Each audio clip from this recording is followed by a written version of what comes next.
No man can fully grasp how far and how fast we have come.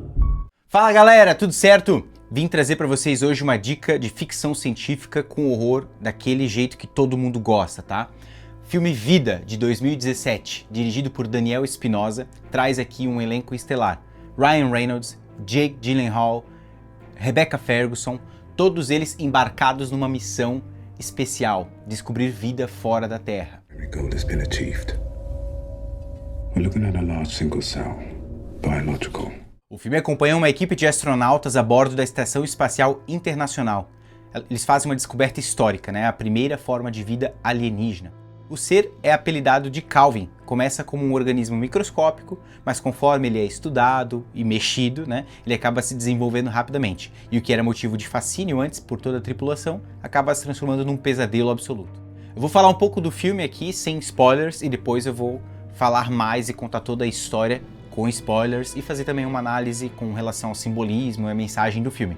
Porém, aqui a gente acompanha toda essa jornada científica de curiosidade e também a gente percebe que tem muita soberba envolvida por parte de boa parte dessa tripulação, né? As pessoas querendo sempre intervir no desconhecido e achar que sempre podem sair impunes e controlar o que eles não conhecem, né? Então é basicamente sobre isso o filme e lógico, tem muito gore, muita violência e é um filme que é produzido ali pela Sony, então é uma coisa que é um traço que eu consigo perceber nos filmes da Sony. Nem sempre os filmes são tão bons, porém eles geralmente capricham muito na parte estética, visual, então você consegue comprar muito, aquela nave é muito bem desenvolvida, né? Os efeitos práticos ali, o laboratório, toda a parte de mecânica, toda a parte de tecnologia, tudo aquilo ali parece muito palpável, sabe? Você vê que não estão usando simplesmente um telão verde e as pessoas estão lá. Parece muito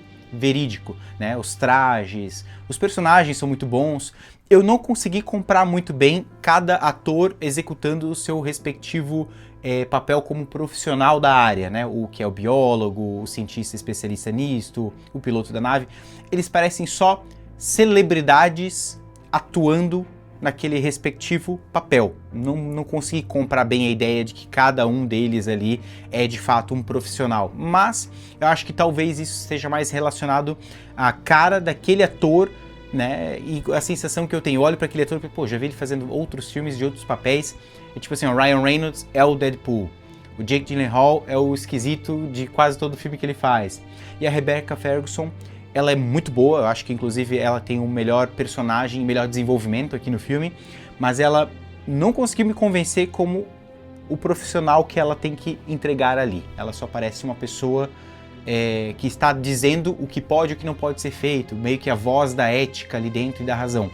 Mas ela não pareceu muito uma astronauta, não me convenceu nesse ponto. Então, é um filme muito bom para assistir, uma ficção científica bem estruturada, é um filme redondinho, né? Ele te surpreende em alguns momentos, te choca em outros, mas se fosse para avaliar esse filme com uma nota, eu daria uma nota 6,5 para 7, mas com certeza ainda é um filme que vale a pena sim assistir ali para quem gosta de ficção científica e terror.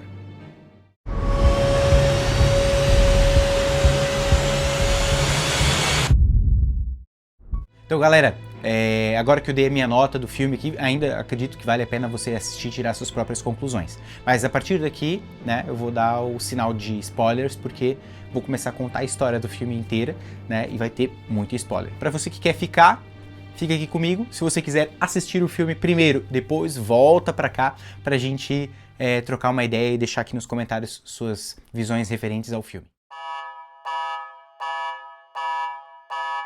Já faz alguns anos que sondas foram enviadas a Marte para fazer coleta de matéria orgânica, né, na famosa busca por vida fora da Terra.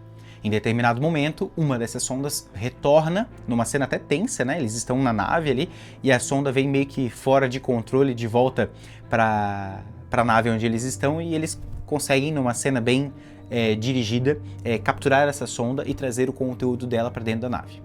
E aí que a gente percebe que foi encontrada então uma célula muito peculiar. Ao mesmo tempo que ela era muito pequena, ela tinha como se fosse um cérebro para cada parte daquele organismo. Então é um ser que consegue se adaptar muito fácil, né?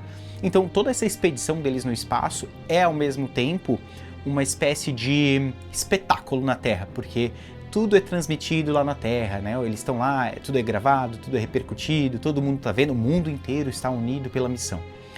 E quando eles encontram essa unidade celular coletada em Marte, existe meio que uma campanha feita por crianças na Terra, nas escolas, para que seja batizado o nome dessa entidade escolhida, retirada de Marte, aliás, e esse nome é o nome Calvin, né? E você percebe que é um nome escolhido meio que com um propósito de ingenuidade, algo mais amigável, um nome menos grotesco, né, para uma coisa encontrada fora da Terra, um nome mais familiar. Então, Calvin é estudado dentro do laboratório e tem um momento em que aquele ser tão pequeno, tão delicado, começa meio que parece estar desfalecendo mesmo, né, dentro de uma cápsula de acrílico.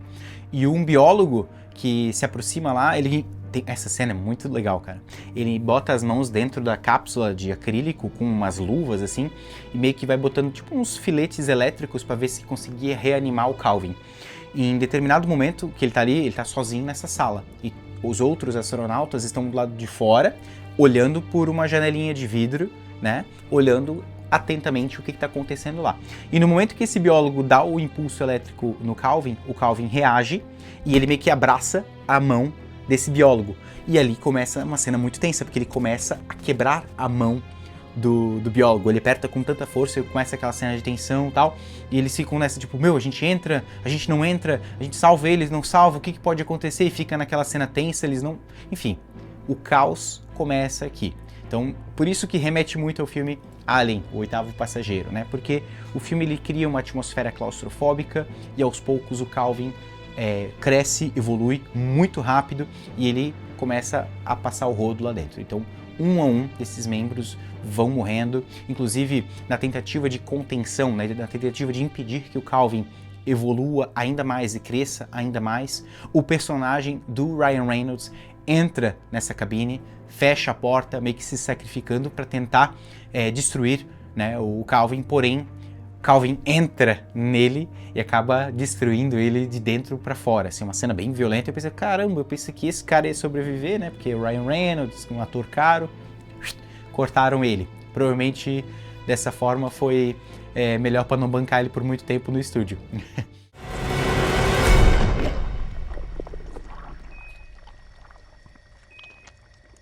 Os últimos sobreviventes na nave acabam ficando ali para o Jake Gyllenhaal e para Rebecca Ferguson, né? Então eles criam um plano de colocar Calvin dentro de uma cápsula e enviá-lo para fora dessa nave de onde eles estão e com certeza fora da órbita da Terra, para ele nunca chegar na Terra. E esse plano aqui é muito bem estruturado, né? E o diretor dirige de uma forma muito bem para nos enganar, porque no final das contas, Calvin fica na cápsula com o Jake Gyllenhaal e volta para a Terra. E acaba o filme assim, ele cai no mar, né, a cápsula dele, pescadores chegam ali de barco perto daquela cápsula para ajudar, né, e quando eles abrem a cápsula, o Jake Gyllenhaal tá lá surtado, desesperado, porque ele sabe o que aconteceu e fim de filme, meus amigos. A gente acaba com esse filme desse jeito, uma esperança que foi jogada no lixo, porque a gente sabe do potencial destrutivo e de adaptação do Calvin. Então, se ele conseguiu fazer todo aquele estrago num espaço tão pequeno e confinado que era a nave, imagina agora num planeta aberto, onde ele pode se esconder onde ele quiser e aprender com outros seres do jeito que ele achar mais prudente.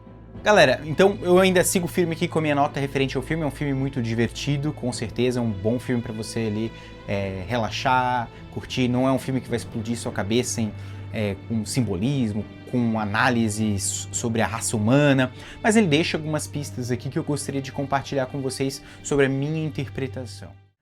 Calvin representa aquilo que não pode ser previsto ou domesticado, né? O imprevisível, a natureza, né? A força da natureza. E a raça humana insiste em tentar domesticar aquilo que não conhece. A gente dá um nome para dar significado, né? Tipo, nem dá o nome para um filho, dá o nome para um pet. Eles vão lá e dão um nome para uma coisa que eles não sabem o que é. O nome Calvin foi escolhido numa campanha, né, por crianças, né, para simbolizar ali uma falsa sensação de controle, né? Nomear algo é tentar dominar, né? Calvin cresce, vira algo horrível e mostra que não pode ser reduzido a um nome fofo. É a ilusão da domesticação diante do desconhecido.